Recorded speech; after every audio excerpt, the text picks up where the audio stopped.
Bismillahirrahmanirrahim.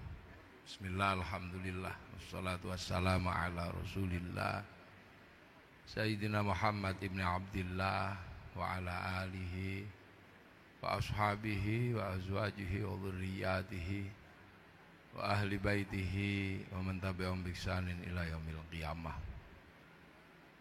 Para alim, para ulama yang saya hormati, jajaran pemimpin Masjid Nasional Al-Akbar, Bapak Dirut Haji Indro Siswantoro yang saya hormati. Oke. Sekretaris Masjid Al-Akbar Bapak Hizbul Waton. Endi wau? Urung ketok. Oh, belum masuk. Para direksi, para mantan direksi, para pejabat Forkom Pemuda Jatim, Forkom Binda Jatim lan Surabaya, para imam besar masjid yang saya hormati, Kiai Zainuddin Husain, pimpinan Pondok Pesantren Tarbiyatul Qulub Surabaya, dan seluruh pendengar SAS FM, ya SAS FM, ya, dimanapun berada, yang berbahagia, hadirin wal hadirat yang saya hormati. Ini alhamdulillah wa syukrulillah, malam hari ini secara bersama-sama di Masjid Al-Akbar ini kita bisa memperingati peringatan hijrahnya Rasulullah Muhammad sallallahu alaihi wasallam. Kita di Indonesia ini, terutama di Pulau Jawa, banyak sekali tradisi memperingati tahun baru. Jawa Timur terutama banyak. Ada yang memperingati tahun baru Hijriyah dengan cara mandi. Mandinya setahun sekali pas satu suro. Itu biasanya pengikutnya Mbah Suro. Ada yang begitu. Ada yang memperingati satu suro, satu Muharram dengan cara mencuci pusaka, ngumbah keris. Ada setahun sekali. Di tempat saya di Yogyakarta ada yang memperingati satu Muharram dengan cara puasa bisu. Puasa bisu itu puasa tidak ngomong, mengelilingi benteng keraton seperti orang tawaf sebanyak 7 kali di Yogyakarta. Di Solo ada yang memperingati satu Muharram dengan mengarak kebu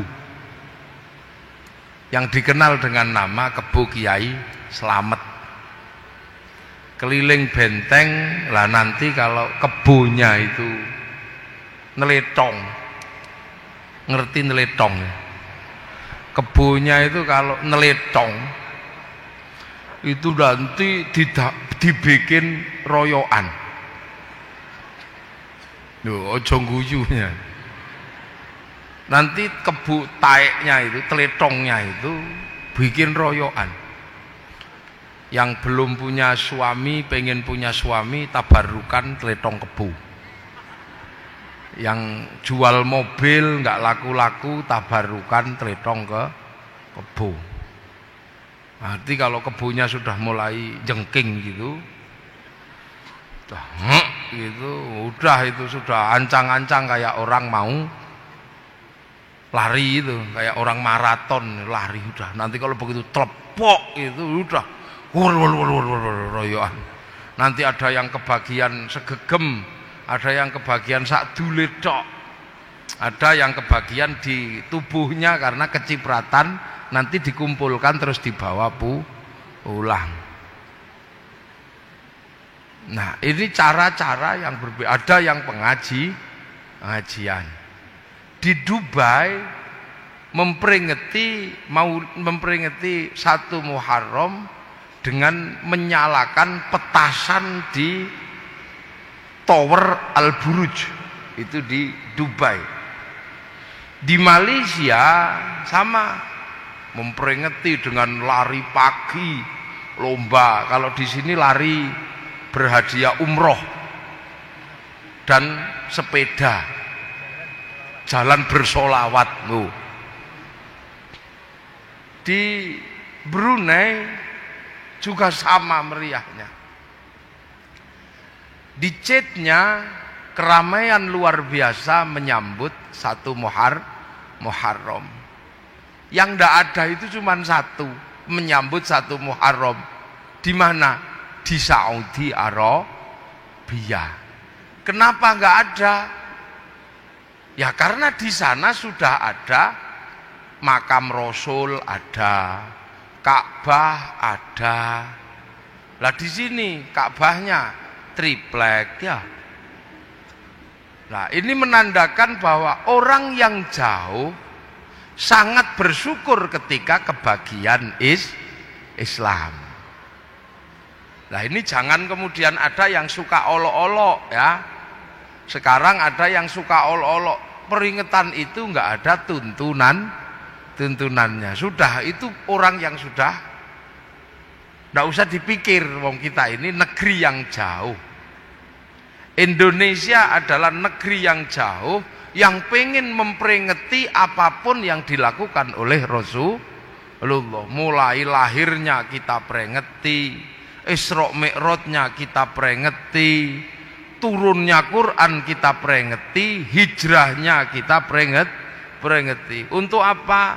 Agar orang yang jauh kayak kita ini tidak lupa terhadap apa? Terhadap Rasulullah Muhammad Sallallahu Alaihi Wasallam. Nah, kebetulan malam hari ini kita memperingati dengan bikin pengajian di rumahnya Allah, di Masjid Al-Akbar Surabaya. Nih, ini salah satu cara tasyakur memperingati 1 Muharram. Yang mandi setahun sekali ya silahkan, nggak apa-apa. Wong maunya mandi cuman setahun sekali. Yang puasa bisu silahkan, yang nyuci keris ya silahkan, nggak apa-apa. Ya, nah ini kita ngaji malam hari ini memperingati 1 Muharram. Para hadirin yang berbahagia, ya. Jadi Hijriyah ini ada yang kita peringati ini Hijriyah Rasul. Ini sudah sangat banyak yang menjelaskan bagaimana Rasul hijrah dari Makkah ke Madinah. Nah, ini sudah sangat banyak yang menjelaskan.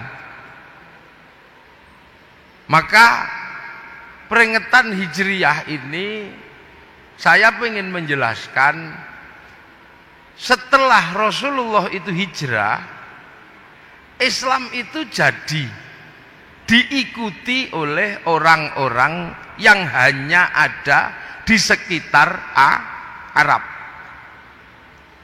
Rasul meninggal, umatnya hanya sampai di sekitar Makkah dan sekitar Madinah.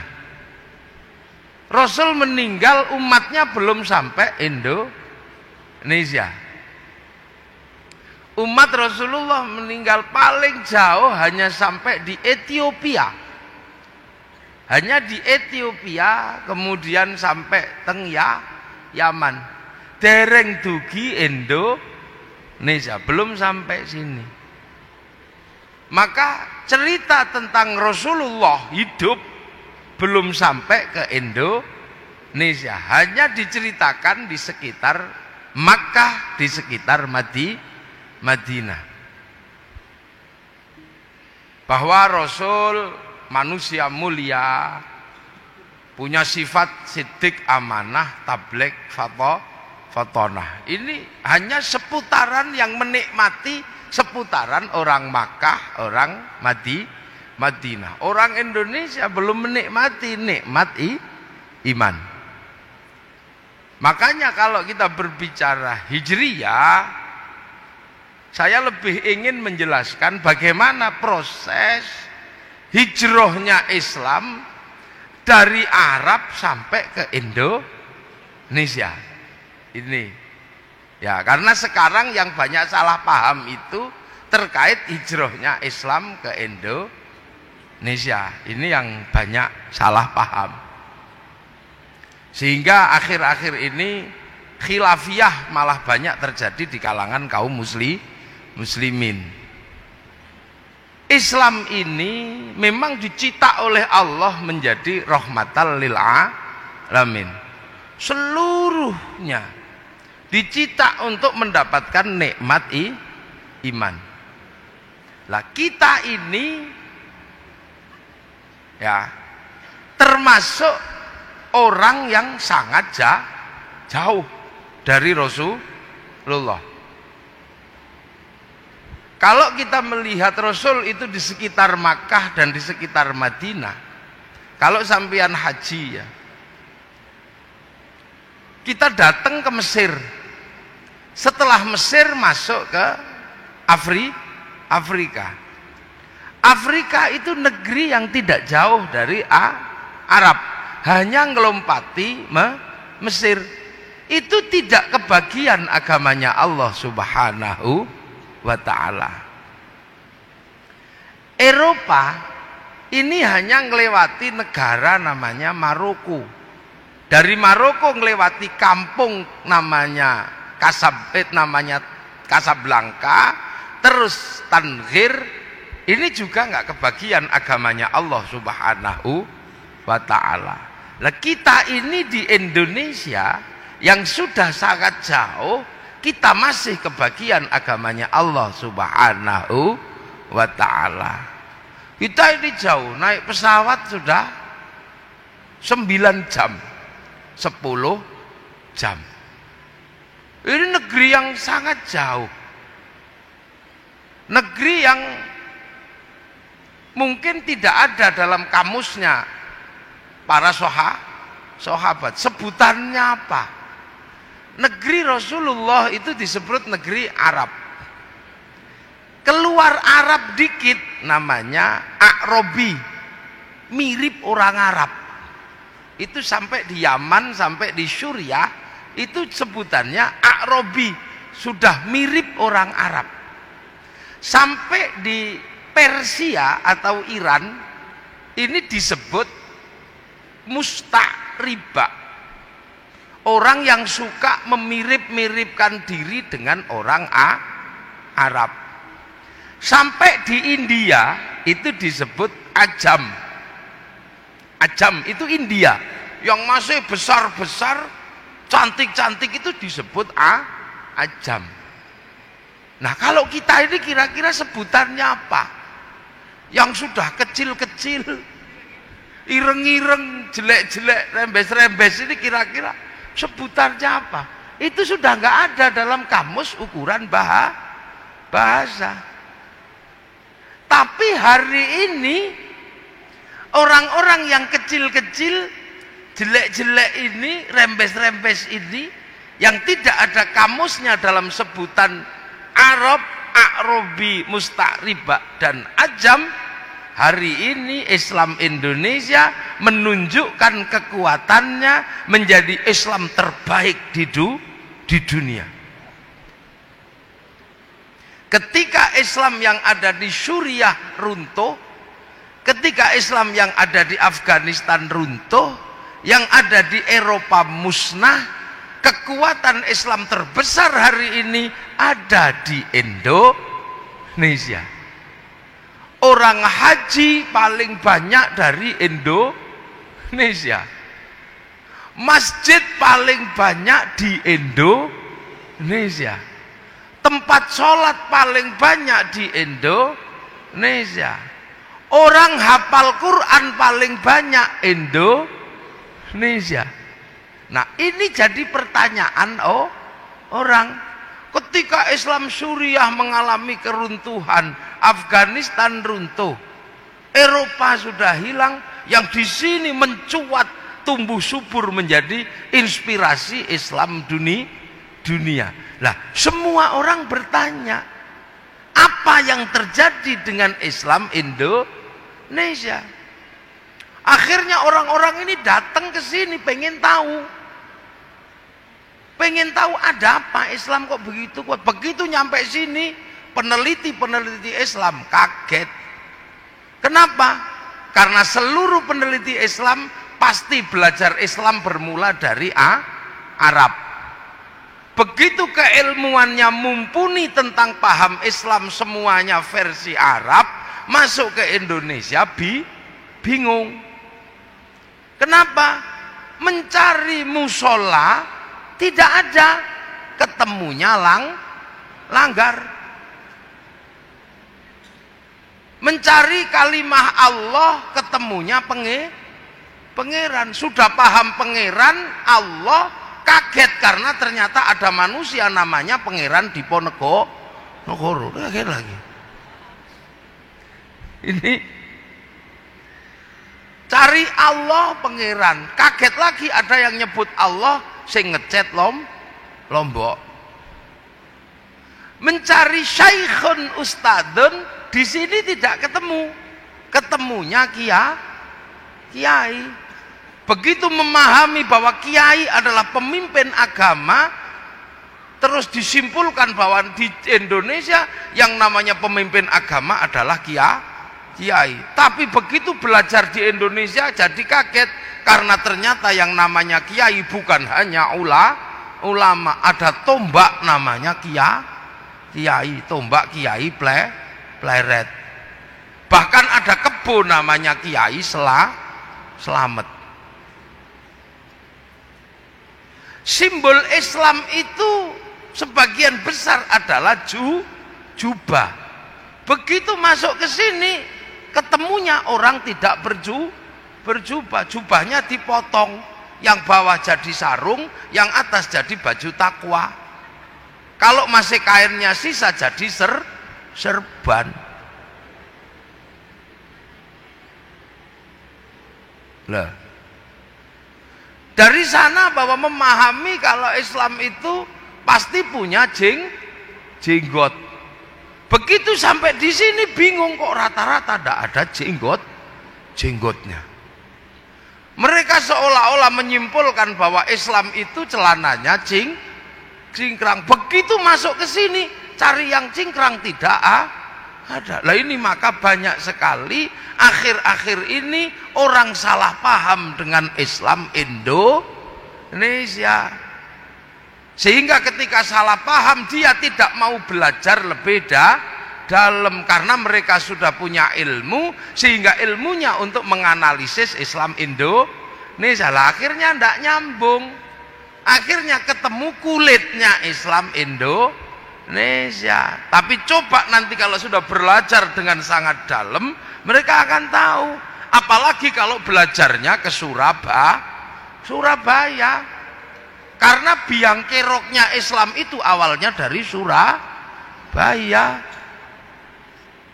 Yang menyebabkan Islam ini berkembang ke seluruh Indonesia itu awalnya dari orang Surabaya. Namanya siapa? Raden Rahmat Sunan Ampel. Jadi kalau berbicara Islam Indonesia, bagaimana membawa Islam yang lahir dari Arab sampai ke sini, jangan sekali-sekali meninggalkan Sunan Ampel, karena beliau adalah kunci. Beliau punya murid namanya Datuk Ribandang menyebarkan Islam ke kawasan timur, bertempat di Gunung Bawakaraeng, Sulawesi, yang menjadi sebab berkembangnya Islam di Indonesia Timur. Beliau punya anak murid namanya Sunan Bonang. Sunan Bonang punya murid namanya Hatib Dahyan. Hatib Dahyan bergerak ke Kalimantan, menjadi sebab berkembangnya Islam di Kalimantan dan menjadi cikal bakal kerajaan Islam se-Kalimantan.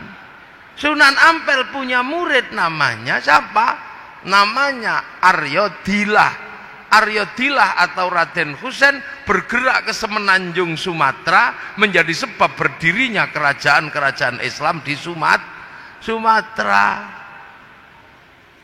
Sunan Ampel punya anak namanya Sunan Bonang. Sunan Bonang punya murid Sunan Kalijogo, yang menjadi sebab berkembangnya Islam ke seluruh pedalaman pulau Jawa. Nah, ini yang kadang orang tidak mau mempelajari ini, makanya kadang pangling dengan Islam di Indonesia. Islam datang pertama keluar dari Arab, ya. Keluar dari Arab setelah Rasulullah, yang paling jauh itu bergerak ke Basrah. Basrah itu sekarang Irak. Siapa yang ke situ? Yang ke situ Sayyidina Ali bin Abi Thalib. Nah, begitu Sayyidina Ali ini bergerak ke Basrah, jadi gubernur di situ, orang Basrah sangat berterima kasih. Sebab apa? Orang Persia adalah orang terbaik sebelum Rasulullah, bangsa yang paling beradab sebelum Rasulullah, tapi kalah pamor ketika Rasulullah lahir. Maka orang Persia sangat menginginkan Rasulullah untuk datang ke Persia. Tapi Rasulullah nggak datang ke sana, yang datang menantunya namanya Sayyidina Sayyidina Ali. Akhirnya Raja Persia namanya Raja Rustam besanan sama Sayyidina Ali, ngambil menantu Sayyidina Husain. Karena Raja Rustam ini masuk Islam, yang sebelumnya beragama Majusi. Lah, orang Majusi itu punya Tuhan api. Tuhannya ditaruh di bangunan yang sangat tinggi, namanya Manaro. Setelah masuk Islam, bangunan tingginya masih, tapi apinya dibuang. Akhirnya punya Manaro di depan masjid. Sehingga orang melihat ini masjid ada manaronya, kok bagus. Maka setelah itu hampir semua masjid membuat manaro tanpa api Persia. Sehingga sampai Surabaya dikenal dengan nama menoro. Ini perkembangan, ya. Kemudian Sayyidina Husain punya Sayyidina Husain punya anak Sayyid Ali Zainal Abidin. Sayyid Ali Zainal Abidin ini adalah orang yang selamat dari perang antara Yazid bin Muawiyah sama Sayyidina Husain. Seluruh keluarga cucu Nabi meninggal pada tanggal 10 Muharram. Meninggal semua, tersisa satu, namanya Sayyid Ali Zainal Abidin. Lah ini, maka kemudian Sayyid Ali Zainal Abidin ini bergerak keluar Arab. Punya anak namanya siapa? Punya anak namanya Sayyid Muhammad Baqir. Sayyid Muhammad Baqir semakin jauh dari Arab keluar bawa Islam. Punya anak namanya Sayyid Ja'far Shodiq. Punya saudara namanya Sayyid Musa Kazim. Dari Sayyid Ja'far Shodiq lahir anaknya namanya Sayyid Ali Uraidi. Sayyid Ali Uraidi punya anak namanya Sayyid Muhammad. Semakin jauh keluar, punya anak namanya Sayyid Ubaidillah. Sayyid Ubaidillah punya anak namanya Sayyid Isa An-Naqib, punya anak namanya Sayyid Ahmad Al-Muhajir, punya anak namanya Sayyid Alwi tambah jauh, punya anak Sayyid Muhammad, punya anak Sayyid Alwi tambah jauh, punya anak namanya Sayyid Ali Khalid Qosam tambah jauh, punya anak namanya Sayyid Ahmad Sohib Mirbat, punya anak namanya Sayyid Alawi Ammil Faqih, punya anak namanya Sayyid Abdul Malik. Lah Sayyid Abdul Malik sampai Mongolia. Sayyid Abdul Malik punya anak namanya Sayyid Ahmad Jalaluddin. Lah negeri Campa sama negeri Aman ini perang, saudara perang, maka mendatangkan Sayyid Ahmad Jalaluddin untuk menjadi juru damai di Kamboja situ. Sampean bisa bayangkan, dua kerajaan Hindu berperang, juru damainya orang Islam. Betapa hebatnya orang Islam. Wong Hindu tawur kok juru damainya orang Islam. Begitu rukun kerajaan diberikan pada Sayyid Ahmad Jalaluddin. Punya anak namanya Sayyid Muhammad, punya anak namanya Sayyid Jamaluddin Al-Husaini Al-Kabir, turun ke tanah Jawa, dikenal dengan nama Syekh Jumadil Kubro. Loh ya. Ini tak urut biar nanti nih, ngajinya nanti jam 1 ya. Ini ngurut dulu biar nanti tidak keliru. Nah, begitu Syekh Jumadil Kubro sampai sini kaget, loh kok ada orang di sini ternyata nggak gede, orangnya kecil-kecil, rembes-rembes, pesek-pesek, ini gimana ini gitu. Untung Allah sudah menyatakan dalam Al-Quran, ya ayuhan nas, hei manusia, inna khalaqnakum min dzakari wa unsa wa ja'alnakum syu'uban wa qabaila. Ku bikin kalian berbangsa-bangsa. Syekh Jumadil Kubro ketemu dengan bangsa Nusantara yang kecil-kecil, elek-elek, rembes. Ini bagaimana? Begitu ketemu di sini paling susah. Kenapa? Karena Sayyid Jamaluddin Al-Husaini Al-Kabir adalah orang yang alim dalam ilmu Al-Quran. Ternyata begitu sampai sini kaget. Kenapa? Karena ketemu dengan bangsa kecil-kecil, jelek-jelek, rembes-rembes, tapi punya peradaban yang sangat maju. Jadi sampean jangan membayangkan Islam datang itu ketemu dengan hutan belantara, ketemu bangsa yang maju yang dikenal dengan bangsa Mojopahit. Sebuah bangsa yang menguasai 2/3 dunia, punya kitab rujukan politik yang namanya Negara Kertagama, punya kitab sosial yang sangat baik yang namanya Soma, rujukan dunia. Belanda mengambil kitab Negara Kertagama, hukumnya dijadikan hukum Belanda. Sekarang Belanda punya hukum terbaik dunia, sehingga mahkamah internasional ada di Den Haag, Belanda. Ini kuncinya di sini. Jadi jangan sampai kemudian kita salah.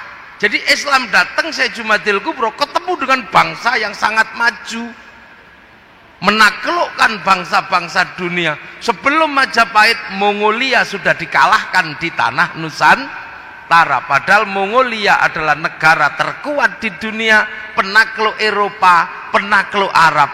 Masuk sini kalah kabut. Utusannya namanya Menci, dipotong telinganya. Oh iya, di sini bangsa yang sangat maju. Syekh Jumadil Kubro mau bercerita tentang surga yang airnya mengalir. Di sini air banyak sekali. Piye nek cerita ini? Mau cerita tentang air mengalir, kini Kalimas banjir. Kali Berantas airnya banyak. Mau bercerita buah-buahan isi surga, orang sini penuh buah-buahan, bahkan cipluan aja banyak. Susah menceritakan orang sini. Diceritakan kekuasaan yang hebat, orang sini sudah punya kekuasaan Majapahit. Diceritani harta benda, maka di sini tidak laku. Karena hayam buruk kalau makan piringnya dilempar ke segoro anak-anakan. Ini bangsa yang kuat, bangsa yang maju. Makanya kalau ada cerita bahwa Islam disebarkan oleh saudagar, sayalah orang yang tidak bisa menerima teori itu. Kenapa? Saudagar tidak mungkin mengajarkan agama. Karena di Nusantara sebelum Islam datang, sudra itu adalah saudagar. Saudagar itu sudra. Sudra nggak boleh ngomong agama. Yang boleh ngomong agama hanya Brahmana, orang yang sudah meninggalkan dunia. Kasta di bawahnya namanya kesatria, kasta para raja. Para raja tidak boleh ngomong agama, ngurusi dunia. Di bawah para raja ada kasta Waisya, kastanya pegawai negeri, nggak boleh ngomong agama. Kasta di bawahnya ada kasta sudra, pedagang, petani, tukang, itu sudra, tidak boleh ngomong agama. Di bawahnya ada kasta namanya paria, kastanya para pengemis. Di bawah paria ada kuca, kastanya pencopet. Di bawah kuca ada meleka, kastanya maling, tapi kalau ketahuan lari. Nah, di bawah itu ada kasta candala, para begal kalau berani, kalau nyuri, tapi kalau ketahuan berani.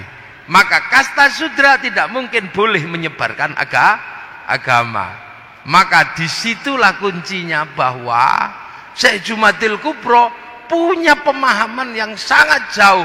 Ini diapakan orang kayak gini ini? Sangat susah. Maka Syekh Jumadil Kubro tidak banyak melakukan kerja, tapi mencetak generasi berikutnya. Syekh Jumadil Kubro paling ngajar Quran. Lah ketika orang Jawa diajar Quran, paling Syekh Jumadil Kubro kaget. Kenapa? Diajar Alhamdu nggak bisa. Karena orang Jawa punyanya Hono Coro ko, keluarnya Alkamdu. Ya Hayyu ya Qayyum ya Kayuku ya Kayumu. Diajar Robbil Alamin, orang Jawa nggak punya huruf ain, punyanya ngo, maka keluarnya Robbil Ngalamin. Diajar dot, orang Jawa nggak punya dot, punyanya lo, maka Ramadan menjadi Romelan. Itu orang Jawa di sini ya. Maka pekerjaan berikutnya adalah Subah Jumadil Kubro menyiapkan dua anaknya. Anak yang pertama namanya Maulana Ishaq. Anak yang satunya namanya Ibrahim Asmoro Gondi.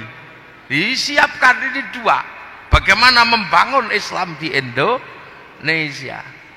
Tapi pada awalnya Islam ini susah. Karena di tanah Jawa tumbuh ajaran yang suka makan manusia. Namanya ajaran Bhairawa Tantra. Makanya orang hebat itu Cakra Birawa. Truk-truknya orang hebat Bhairawa, itu dari istilah Bhairawa Tantra. Bhairawa Tantra itu apa? Orang yang mampu melakukan ilmu namanya ngerogoh sukmo. Nah, supaya iso ngerogoh sukmo, orang ini punya adat namanya pancamakara. Laki perempuan udo kabeh muter melakukan hubungan seks bebas supaya nafsunya kendu.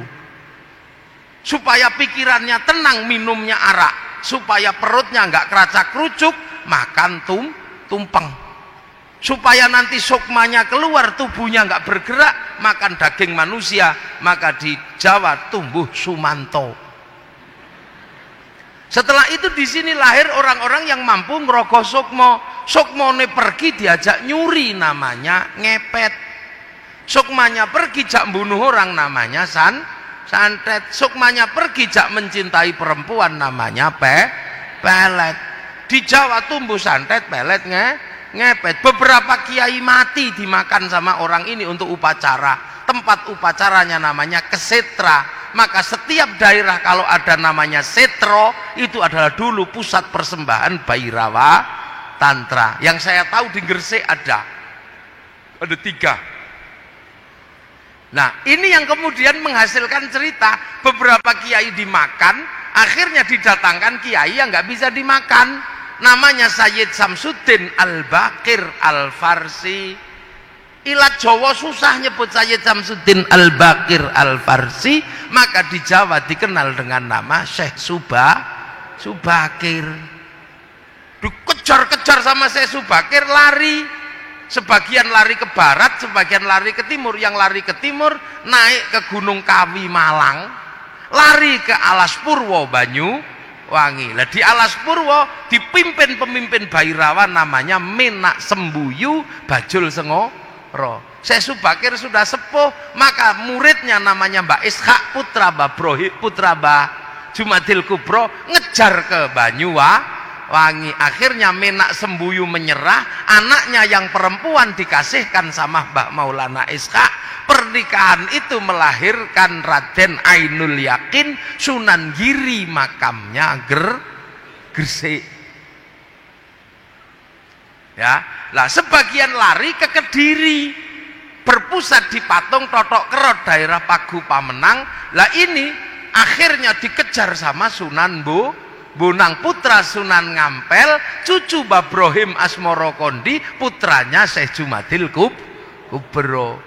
Sampai di Kediri diajar sama Sunan Bonang. Sebelum lari ngejar ke Kediri, bertapa dulu di daerah namanya Bawean. Maka orang Bawean merasa memiliki Sunan Bonang. Akhirnya nyerah orang Kediri tadi, Bhairawa. Akhirnya bareng nyerah, ya sudah, muter-mu tetep gak apa-apa, tapi jangan telanjang, dikasih baju arak haram, diganti teh kopi atau air putih. Tumpeng itu halal gak apa-apa. Ingkung manusia diganti ingkung pitik, ingkung ayam. Mantra ngrogo sukmo diganti kalimat tauhid la ilaha illallah. Maka Islam penerus Wali Songo ndak ada yang komplain masalah tumpeng, sebab ngerti itu tinggalannya Sunan Bonang. Tapi Pak yang baru datang ke Indonesia pangling, ini bikinan siapa? Wong di Arab tidak ada. Makanya sekarang banyak yang musyrikan tumpeng. Tapi pengikut para Wali Songo, orang-orang Surabaya, nggak ada yang mempersoalkan tumpeng.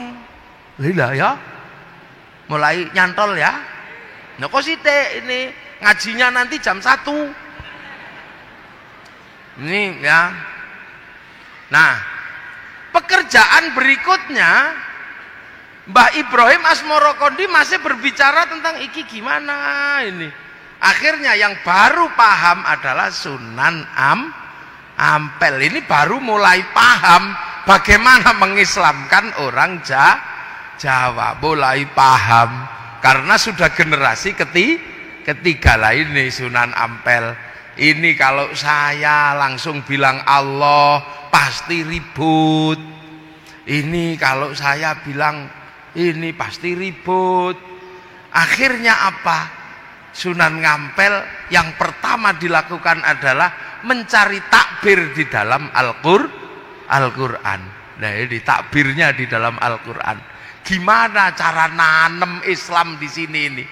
Nah maka Mbah Ngampel ketemu takbir ayat Al-Quran apa? Mathaluhum fit Taurat wa mathaluhum fil Injil kazar'in akhraja syat'ahu fa'azarahu fastaghlaba fastawa ala suqih yu'jibu zurra al-yaghidhu bihimul kuffar.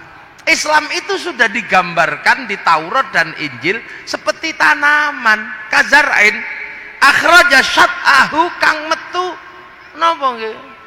Syat'ah niku nek cara anakan sing saking bonggol niku lho napa nggih? Akan metu anak-anakane sing tukul teko bonggoli. Akhraja syat'ahu fa'azarahu. Lah mengko terus kembang mbokne karo anake niki wohe bareng. Fastaghlaba terus ngempel. Pastawa ala suqi terus akhire ngebaki pasar medeni wong kafir. Tanduran sing metu tungute niki terus mbokne apa bar metu sungute terus mbokne karo anake wohe bareng apa? Ternyata kejawab itu tanaman padi yang seperti itu. Maka kemudian Sunan Ngampel mengambil ibrah dari menanam padi menjadi cara menanam Islam di tanah Jawa. Padi itu kalau di atas tanah ditotol sama burung, maka ditanam di bawah tanah. Pas karena yang punya sawah Mojopahit. Kalau ditanam di atas, Mojopahit punya tanaman pisang, kita nanam jagung, jagungnya ditebang. Maka tanam bahwa Allah tanam nama pengiran. Allah ditanam dengan Syekhun Ustadun dengan nama kiai. Tilmidun muridun dengan ditanam dengan santri. Musola dengan langgar. Terus syahadah dengan nama kalimoso sodo syahadaten sekaten. Itu ditanam terus sama Sunan Ampel. Makanya karena ditanam terus, akhirnya Sunan Ngampel bikin tembang lir tandure wusu milir. Nek sing tak tandur ini sudah tumbuh belum? Sudah tumbuh belum? Maka begitu tanaman ini banyak, sudah ditanam dengan cara lokal, gak kelihatan. Maka Sunan Ngampel ngirim Raden Husein untuk ngabdi ke Mojopahit. Kakaknya Raden Fatah. Di sana cuman disuruh nanya, nanti kamu lihat orang Islam sudah banyak apa belum. Begitu masuk orang ditanya, kamu kok kesini mau ngapa?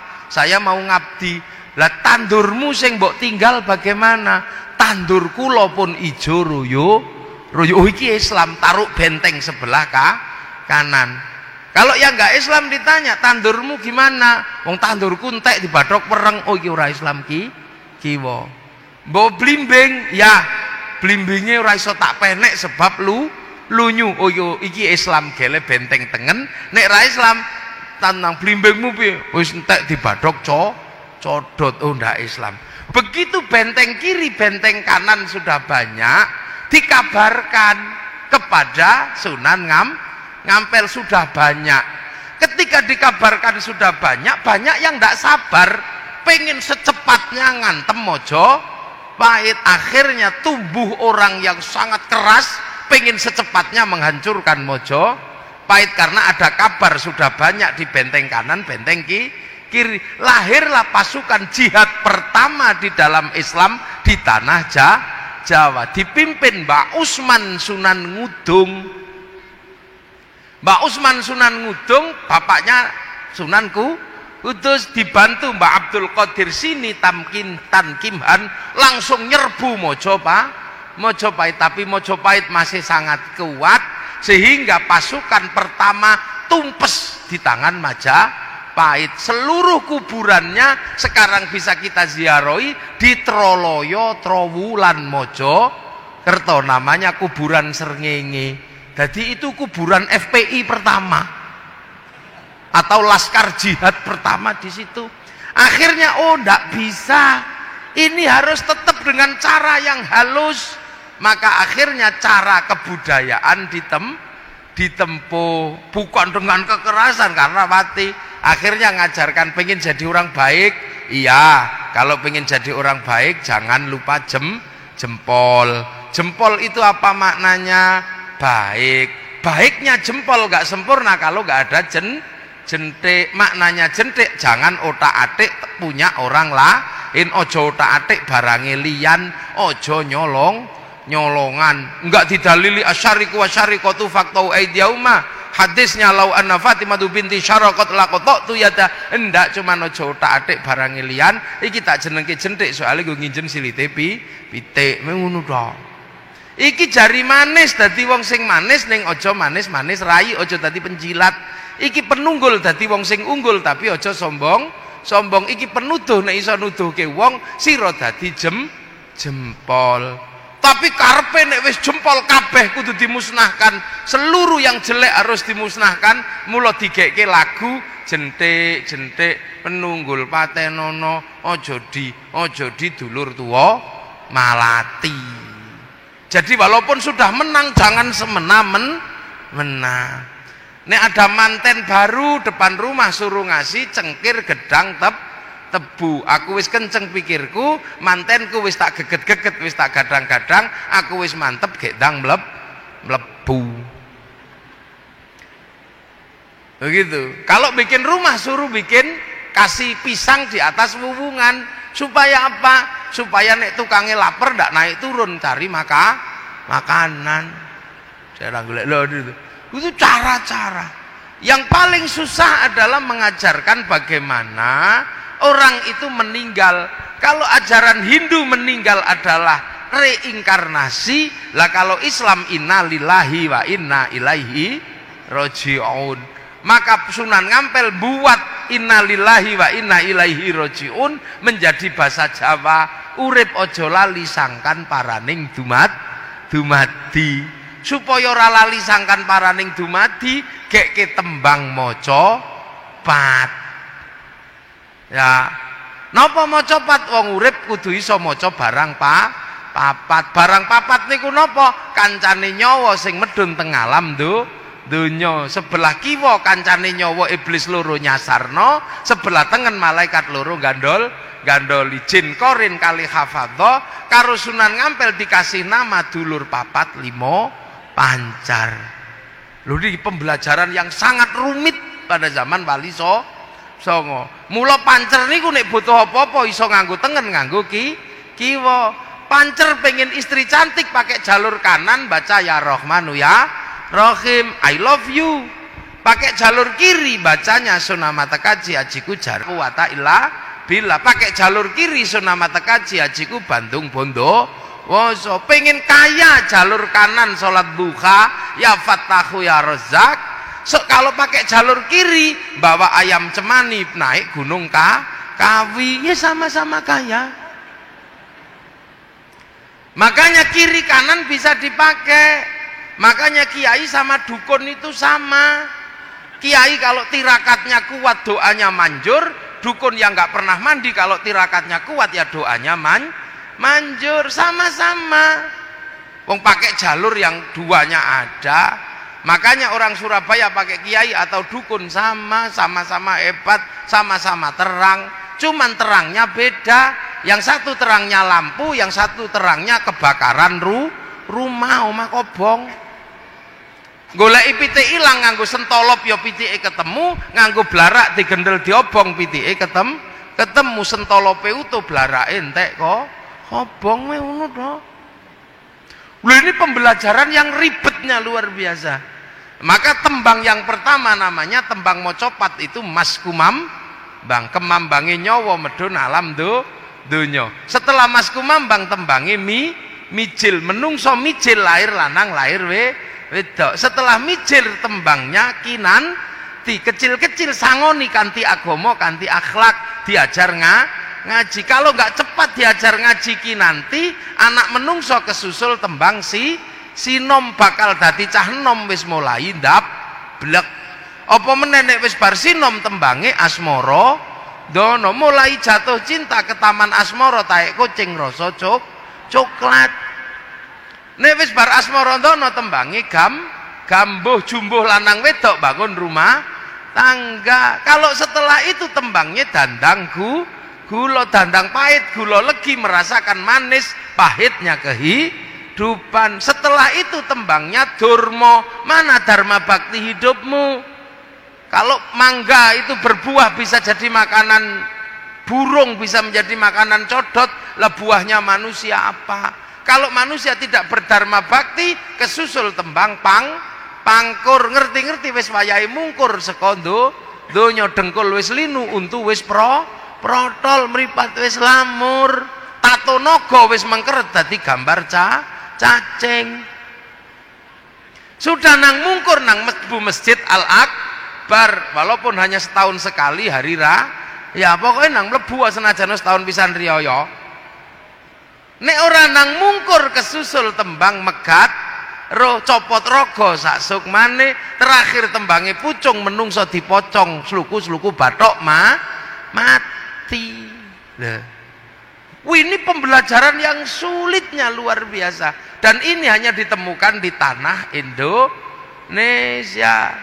Oleh Sunan Bonang dibikinkan gamelan, wong musiknya tembang tembang maca musiknya jenenge gamelan slendro pelok, yang berbeda dengan musik sebelumnya yang bunyinya nang ning nang nong dang dang gung. Urip iku nang ning nang nong, ya nang kene ya nang kono, ya nang kene ngaji nang kono nyolong pitik. Wong urip kadang baik kadang buruk, ndak bisa baik terus. Tapi kalau pengen pungkasan terakhir yang baik, dang dang gung, ayo dang balik nang Sang Yang Agung, dang bali nang Gusti Allah. Loh, ini pembelajaran orang Jawa dulu. Makanya kalau kita kadang hari ini nggak hati-hati, seolah-olah apa yang ada di sini itu jelek. Padahal bangsa ini ketika Islam datang sudah punya peradaban yang sangat maju. Orang Eropa saja bingung sekarang. Kenapa? Orang Eropa punya alat musik namanya gitar. Orang Jawa punya alat musik namanya gamelan. Dari situ bisa dilihat perbedaan peradaban. Gitar itu membuatnya mudah karena cuman kayu dibolongi dikasih tali. Tapi membuat alat musik dari gamelan, kalau bangsa tidak punya pengetahuan metalurgi dan tidak punya ilmu pertambangan yang mapan, gak bisa membuat alat musik dari logam. Eropa punya logam untuk perang, sini logam untuk alat musik. Ini menandakan dari dulu bangsa ini bangsa yang aman, bangsa yang toto tentrem kerto raharjo, bukan bangsa yang suka perang. Bahasa kita, orang juga pusing dengan bahasa kita. Orang Eropa menyebut makanannya dengan rice. Kalau orang sini rice itu macam-macam. Nek isi ning sawah jenenge pari, nek wis dipanen jenenge gabah, nek wis digiling jenenge beras, nek gilinge cuwil-cuwil jenenge menir, buntel godhong jenenge lontong, bunter janur jenenge kupat, ora dibuntel jenenge sego, gondol cecek siji jenenge upo, diublek-ublek jenenge bubur, lali masak silite gosong jenenge intip, ora kepangan garing jenenge karak. Wong mriko cukup rice ngono tok. Tiang Arab damel istilah sakoto, tiba jatuh. Wong kene sakoto, ya engko sik delok nek mengarep lambene penuh tanah jenenge nyosop. Nek ngene bluk jenenge jungkel. Nek ngono julungup, nek ngene glem, nek ngene gep kono namek sakoto. Orang Eropa, orang Arab menyebut sleep utawa naum. Oke deh, nanti dulu. Nek Pak Direktur nendro, sare, tilem. Kalau kekasih kita bubuk. Nek wong biasa turu. Lah nek copet micek, geletak. Sak keleme udah. Loh ini bahasa. Makanan kita termasuk makanan yang ekstrim. Orang bingung. Kok iso wong Jawa mangan gadung? Padahal gadung itu panganan ekstrim. Seluruh dunia tidak ada yang bisa makan gadung. Kok orang Jawa bisa makan gadung? Kok ngerti nih gadung niku nek arep dipangan diketok-ketok. Terus diawoni. Habis itu direndem, awoni meneh dikum, digodhog, dipe. Itu dulu korbannya berapa itu waktu eksperimen? Kok bisa? Padahal genderuwo aja mabuk kalau mangan gadung. Mbah Manap Lirboyo itu apa? Ngerowot 56 tahun. Panganane uwi, tahu-taunya uwine itu hilang digondol genderuwo sama Mbah Manap, uwine dikasih gadung. Akhirnya gadungnya dicolong genderuwo. Tengah malam genderuwone mabuk. Sak Lirboyo ambruk. Dikasih minum lengo jarak. Akhirnya apa? Akhirnya terus nyantri di Mbah Manap Lirboyo, tugasnya nyenggot nimbo nganggo kayu yang panjang. Sakniki pensiun wong Lirboyo wis duwe sanyu. Orang Eropa sampai hari ini bingung. Saya pernah mengikuti tim dokter yang mau meneliti Gus Dur. Gus Dur itu diteliti karena stroke 3 kali kok tidak mati. Ini orang istimewa. Lah akhirnya setelah meneliti itu tak ajak jalan-jalan, mereka kaget. Ternyata ada pengobatan di tanah Jawa yang tidak masuk akal, tapi bener-bener mujarab. Apa? Ono wong kesandung dincepno tletong. Itu pengobatan Jawa, sembuh. Sakit mata diuyui, sembuh. Itu pengobatan lokal. Anyang-anyang ditaleni merang, lu sembuh. Iki ilmu apa katanya? Dan Thailand mempraktekkan bahwa kalau pohon tidak berbuah harus ditaleni alang-alang, dipecel pecel, dan itu buahnya banyak. Sekarang Thailand ngikut. Dunia sekarang sedang mengincar buatan Indonesia. Apa? Atom utawa nuklir tanpa reaktor. Krisis energi dunia harus ada jawabannya. Apa? Jawabannya adalah nuklir. Tapi nuklir berbahaya kalau tanpa reaktor. Indonesia tanah Jawa punya nuklir tanpa reaktor. Namanya apa? Tombak baru klinting. Pusakanya mojo pahit. Loh, kok gak medeni kita ini. Makanya kadang kita ini selalu mengatakan kita ini tanah muda, kita ini orang baik semua. Mana ada di dunia ini ada orang yang tega, yang sampai ikhlas waktunya 7 hari nunggoni tetangganya yang mati. Kalau bukan orang Jawa gak ada. Hari pertama tunggoni, hari kedua ditungguin, sampai 7 hari baca tahlil, baca ya sini tuh. Kalau gak orang Jawa gak punya waktu sebegitu panjang. Ini saking baiknya. Kenapa? Karena orang Jawa itu sebelum lahir sudah dipanggilkan tetangga, namanya ngapati mito ini syukuran makan. Kalau lahir akikoh tetangganya diundang, sunatan tetangganya diundang dikasih makan, nikah tetangganya diundang dikasih makan, tetangganya sakit di rumah sakit tabrakan, mulutnya mangap ini nggak bisa kasih makan, tetap dibawain makanan. Kenapa? Karena orang Jawa itu kalau sudah ngumpul harus makan. Sebab orang Jawa makan tidak makan kumpul. Maka kalau ada orang mati pada ngumpul, kalau di Jawa ya harus dikasih makan. Sebab kalau nggak dikasih makan ora Jawa. Nah ini kadang terus ada orang ini nggak ada tuntunannya. Makanya wong Jawa ini kunduwe bangsa dewe. Kalau ada pilkada pasti ada uangnya orang Jawa itu. Pilkada 10.000, pilbub 50.000, kalau pilkada 100.000 itu biasa kalau di Jawa. Money politik bukan. Kalau di Jawa namanya jer besuki mowo beo. Makanya kalau diterima santri wong biasa namanya uang bensin, terima masjid namanya sumbangan, terima kiai namanya bisyaro. Nah ini di Jawa orang manggil orang pasti tidak berani manggil namanya, pasti panggil Pak, panggil Mas, panggil Le, kan gitu. Tukang patri Pak, tukang rosok Pak. Makanya kalau kemudian ada nabi yang tidak berani nyebut Muhammad, pasti pakai kanjeng. Kalau orang Jawa asal nggak kebleset ke Kanjeng Dimas saja. Kanjeng. Terus ada bahasa Arab Sayyidina. Ya untung ada Sayyidina dan ada kanjeng. Kalau nggak ada Sayyidina, nggak ada kanjeng, orang Jawa nggak berani menyebut Muhammad, pasti nyebutnya Mbo. Ayo Nabi ngoten mawon. Lah itulah orang Jawa. Kalau manggil orang besar tidak berani manggil namanya. Makanya kalau di Jawa ada orang manggil Muhammad itu ora Jawa. Loh itu loh.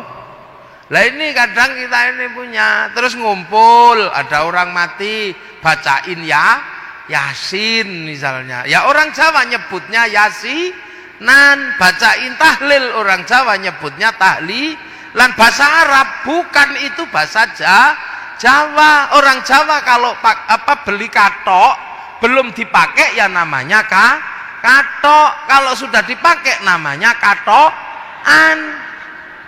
Orang Jawa kalau beli sarung ya beli sarung. kalau belum dipakai, kalau sudah dipakai sarungan. Sama juga tahlil kalau belum dipakai, kalau sudah dipakai tahlilan. Yasin kalau belum dipakai, kalau sudah dipakai ya yasinan. Akhiran an itu menandakan sudah dipakai. Loh itu bahasa Jawa. Makanya ojo gumun di sini nih. Inilah ya. Lah inilah maka kemudian akhirnya ini peradaban sudah mapan, harus diajar apa? Akhirnya para wali bersepakat iki kudu diulang, kenal Gusti Allah. Pelajarannya apa? Pelajarannya adalah pelajaran iman dan berbuat baik. Nah, pelajaran iman dan berbuat baik pada manusia di dalam Al-Qur'an disebutkan apa? Laqad khalaqnal insana fi ahsani taqwim. Dan manusia adalah makhluk terbaik. Tapi ini makhluk terbaik versi Indonesia, yang jelek-jelek, pesek-pesek, rembes. Jadi aksani takwim model Indonesia. Kalau aksani takwim model Arab itu cantik-cantik, ganteng-ganteng, bangir. Aksani takwim model Eropa tinggi besar, rambutnya merah. Aksani takwim model Afrika hitam gosong kayak kopi goreng. Asani takwim model Cina tembem-tembem, pipinya sipit. Ini yang bikin siapa? Allah. Nggak usah protes. Ini yang kemudian disebut ukhuwah basyariyah. Jadi perbedaan ini Allah yang bikin. Kenapa yang di Arab dibikin cantik sama ganteng? Ya kira-kira. Apa kira-kira? Karena di Arab nggak ada air, susah air. Makanya kalau dibikin cantik, dibikin ganteng, aman. Walaupun nggak mandi juga tetap cantik, tetap ganteng. Yang dibikin di Arab gitu, yang dibikin di Eropa, kenapa tinggi besar, rambutnya merah? Karena di sana ada musim dingin. Kalau musim dingin kok dibikin kecil gini, katuen mati. Loh, orang Eropa kalau musim dingin kan nggak punya matahari. Kulitnya berubah kayak kulit tekek karena pigmennya hilang, sebab hilangnya sinar ultraviolet. Maka datang ke Indonesia dede. Mereka kalau ke sini udo itu dede, bukan porno. Sampean aja sing ngeres. Orang Eropa kalau musim dingin nggak punya ikan karena ikannya jadi sungainya jadi es. Maka di musim panas mengawetkan ikan menjadi dan untuk dimakan di musim dingin. Lah sampean ngapain ikut makan sarden? Wong sampean nyerok iwak ada, nggak dapat ikan ya kodok-kodok ya dapat ya. Orang Eropa kalau musim dingin nggak punya daun karena daun rontok di musim gugur. Yang tidak rontok cuman godong cemoro. Makanya Natal di bulan Desember pakai daun cemara karena hanya itu yang tidak rontok. Coba kalau Natal asli Indonesia iso godong pelem, iso godong nopo loh. Ini bangsa. Afrika dibikin hitam karena Allah menyimpan binatang buasnya di Afrika. Kalau dibikin putih dikejar singa, kelihatan. Kalau dibikin hitam telesep udah ndak ketahuan. Cina kenapa tembem dan sipit gini matanya? Karena kalau musim dingin salju turun, matahari tetap keluar ya silau men. Lah kenapa yang di Indonesia dibikin kecil-kecil, jelek-jelek? Ndak apa-apa. Karena Indonesia adalah potongan surga yang ada di dunia. Qit'atum min qit'atil jannah. Loh, ini maka indahnya Indonesia. Loh, maka laqad khalaqnal insana fi ahsani taqwim summa radadnahu asfala safilin illal ladzina amanu wa amilus sholihat, kecuali orang yang iman dan berkelakuan baik. Nah, kita ini diajarkan oleh para wali itu tujuannya apa? Bikin kita iman dan berkelakuan baik lah. Maka biar kita iman, maka diajar mulut kita yang paling gampang. Iman itu paling gampang di mulut, karena mulut bisa ngomong. Maka kiai-kiai dimanapun pelajarannya adalah ya Allah, ya Allah, ya Allah, ya Allah, ya Allah, ya Allah, agar mulutnya bisa kenal Allah, karena yang paling mudah diajar itu mulut. Maka di mana-mana ya Allah, ya Allah, ya Allah, ya Allah. Tapi karena kita orang Indonesia kadang masih kebleset ya Allah, ya Allah, ya Allah, ya. Nanti kalau sudah matanya diajari iman, terus matanya mulutnya, terus matanya diajarkan iman, dikelompokkan begini ya Allah, ya Allah, ya Allah, ya Allah, Allah, ya Allah, Allah. Ya udah, matanya disekolahkan ya. Setelah matanya disekolahkan, ngajarkan imannya dengkul ya Allah, ya Allah, ya Allah, ya Allah, ya Allah, ya Allah, layung ya. Nah, setelah mengajarkan iman mata, maka yang diajarkan iman berikutnya adalah bokong. Imannya ya Allah, ya Allah, ya Allah, ya Allah, ya Allah, ya Allah. Nah, nanti kalau sudah ini alah suwene iya loh gitu. Maka Gus Zainuddin siapa yang diajarkan ya tadi itu ya Allah, ya Allah, ya Allah, ya Allah, ya Allah, ya Allah. Itu lah kenapa pelajarannya kalau ya Allah kok pakai gedek-gedek begini? Kalau orang Indonesia, kenapa orang sini kalau diajarkan kok gedek-gedek? Ada yang komplain, aku setahu saya kalau murid Rasulullah itu belajar iman dikirnya cuma diem begini. Lah kan murid Rasulullah sangat dekat dengan Rasulullah, diem begini hatinya kepada Allah. Lah orang Surabaya diajak diem begini ya tidur. Loh, maka kalau di sini ya Allah, ya Allah, ya Allah, ya Allah, nah itu gitu, tidur. Terus kemudian kalau kiai sini kalau zikir mesti cerewet, ya Allah, ya Allah, ya Allah, ya Allah, ya Allah, ya Allah. Kenapa cerewet? Ya karena biar yang tua-tua denger. Kalau diem begini yang tua-tua nggak denger itu bunyi apa. Akhirnya tuku apa mbah? Tasbih. Muni apa? Mbah. Ini sholat kadang di sini ini sholatnya orang Indonesia sama saja sholat zuhur Allahu Akbar, Allahu Akbar. Tapi kalau sholat zuhur sini biasanya agak mundur. Nunggu siapa? Nunggu yang di sawah, nunggu yang di pasar.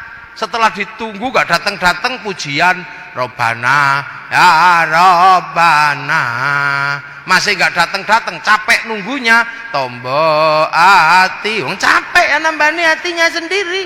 Masih gak datang-datang baru kiainya marah, diurukian jangan jerantal per kilo. Ini cara pembelajaran manusia yang jauh. Lah kenapa para ulama, para wali ketika mengajarkan Islam amanu wa amilus solihat ya kok menggunakan cara-cara yang sudah ada di tanah Jawa? Allah kok jadi pangeran, sholat kok jadi sembahyang? Karena ada tuntutan dari Allah. Apa tuntunannya? Wattini wazzaitun wa turi sinina wa hadzal baladil amin laqad khalaqnal insana fi ahsani taqwim. Watin, demi buah tin. Buah tin simbolnya Nabi Nuh. Wazaitun, buah zaitun simbolnya Nabi Isa, Nabi Ibrahim. Waturi sinina simbolnya Nabi Musa. Lah sekarang simbolnya Nabi Muhammad apa? Wahadzal baladil amin, demi keamanan dan ketentraman sebuah bangsa dan negara. Maka amanu wa amilu solihatnya diajar iman dan beramal soleh bagi orang lakot kholaknal insana fi aksani takwim, yang aksani takwimnya Indonesia, maka baladil aminnya Indonesia. Maka kalau mengajarkan amanu wa amilu solihat di Indonesia, jangan lupakan bentuk keamanan sebuah bangsa dan negara, jangan lupakan wahadzal baladil amin. Lah ini loh, makanya kenapa amanu wa amilus solihat kayak Hizbut Tahrir kok dilarang oleh negara? Karena Hizbut Tahrir ngajarkan amanu wa amilus solihat tapi lupa wahadzal baladil amin, lupa keamanan dan ketentraman sebuah bangsa dan negara yang dalam hal ini Indonesia. Kenapa kemudian Pak Ba'asyir mengajarkan amanu wa amilu sholihat ditangkap sama tentara Densus? Karena Pak Ba'asyir mengajarkan amanu wa amilu sholihat tapi mengingkari wahadzal baladil amin. Lah ini malah ngerusui ini. Makanya kalau mengajarkan amanu wa amilu sholihat jangan lupakan bentuk keamanan sebuah bangsa dan negara. Jangan lupakan wahadzal baladil amin. Suriah mengajarkan amanu wa amilu sholihat gagal membentuk wahadzal baladil amin. Islamnya kocar kacir.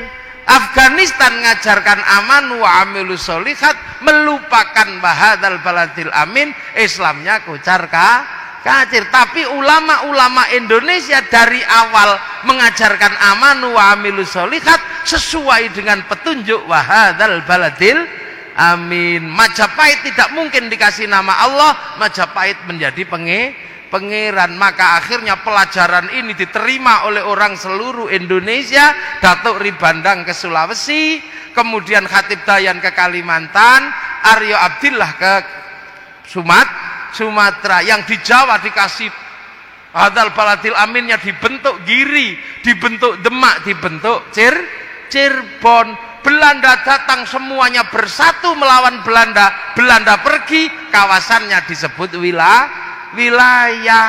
Paling susah adalah kita sebuah bangsa, Arab satu bangsa dipimpin beberapa negara, yang kita puluhan bangsa dipikul satu negara, Kesatuan Republik Indonesia.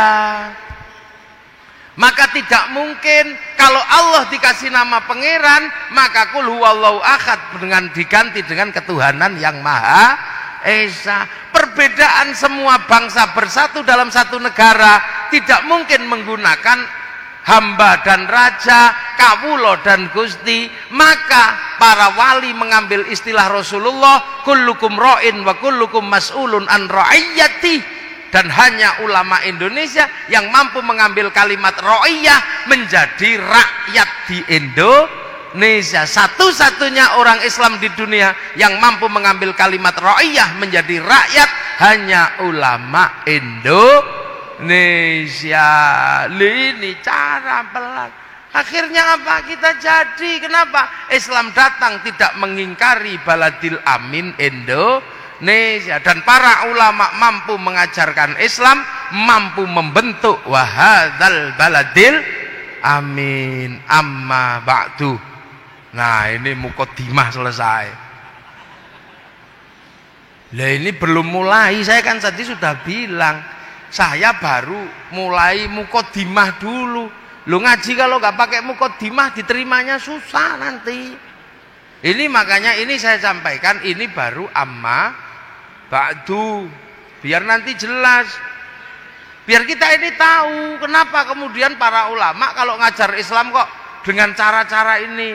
Haji kenapa tidak langsung disuruh sana, tuh tengok Ka'bah, kok pakai latihan dulu di sini dengan Ka'bah palsu di alun-alun Surabaya. Labbaik Allahumma hajjan, pakaiannya ihram, Ka'bahnya triplek. Kenapa itu ditempuh?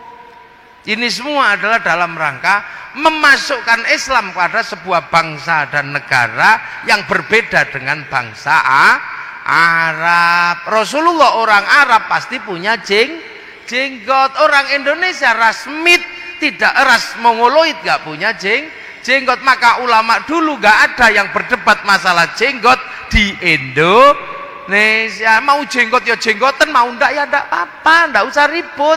Wong kita bangsa Mongoloid. Nabi ini orang Arab, rasnya Smith, bisa makan pakai 3 jari karena yang dimakan kurma sama roti. Lah orang Indonesia makanannya soto. Kalau memaksa 3 jari, sotonya kocar kacir.